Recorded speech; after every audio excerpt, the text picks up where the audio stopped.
Hey, it's me coming at you once again for a 5 minute-ish car review.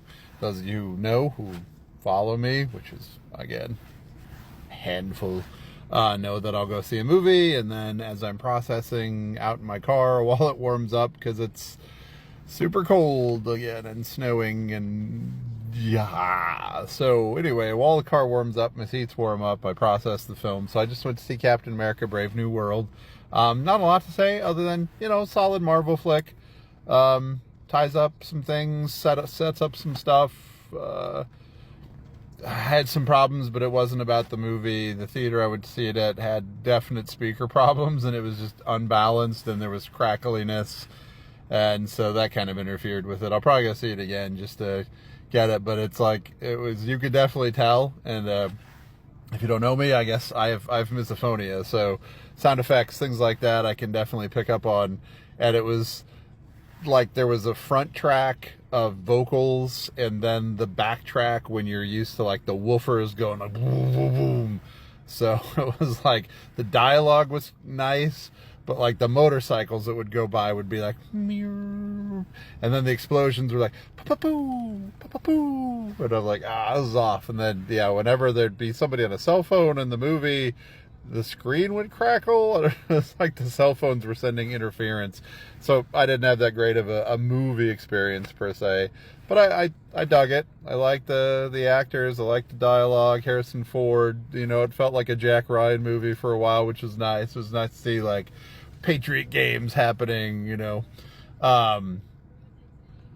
What I would say though is I don't think it spoils much. The trailer showed a lot about it, but I guess I won't spoil it. I'll just say last 20-30 minutes, if you're a Friends fan, definitely you're going to start laughing when you think about it in your head. If you really think about what's happening on the screen with Harrison Ford and you think about Friends, laugh with me, because you'll be like, no, they didn't name the President Ross, and then this happened.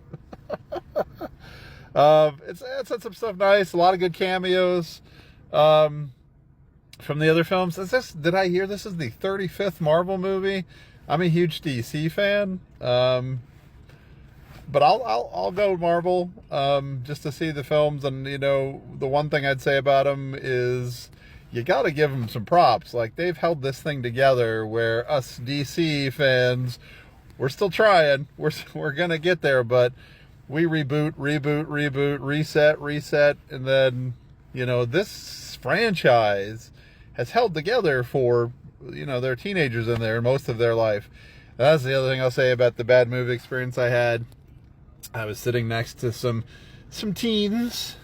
And I'm not just saying that to bash their generation, because, my generation did it too. And I remember, and I've been an old curmudgeon since I was in high school. Like, I remember going to see Clueless with some of my friends, and they wouldn't stop talking. And even then I was annoyed as like a 17-year-old. So I was an old soul even then. And it's when I started going to movies by myself. It's just the need to be on your phone when you're in a movie. Like, immerse yourself. Why can't you just be still? How hard is it to, be bored? I see it in class a lot too. Just, it's okay to be bored sometimes and power through. The need to be the center of attention, to look at me, I'm hilarious. It's 2 hours. Be still.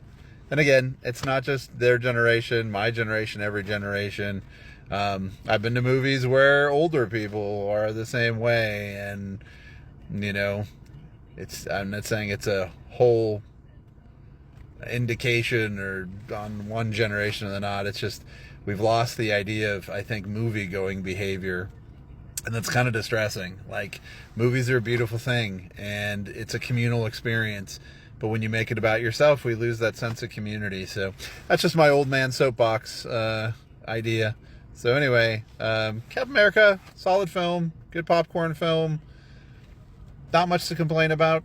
Go see it. Stay warm.